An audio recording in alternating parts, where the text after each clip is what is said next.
Let's have a look at how to increase the text size on TikTok. Let's jump on in. First of all, open up the TikTok application.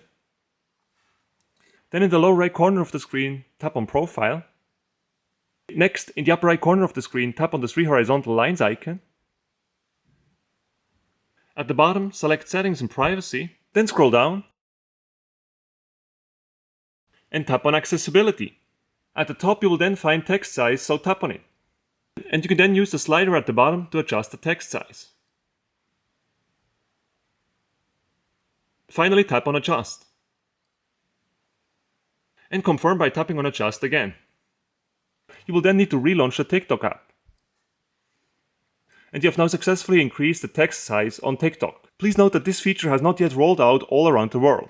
If you are in the US, you can make use of this feature right about now. If you're in Europe, you might not have this option just yet. So you would need to wait a little bit longer until it becomes available with a new TikTok update. If you enjoyed this video, please make sure to smash the like button and subscribe for more TikTok tutorials.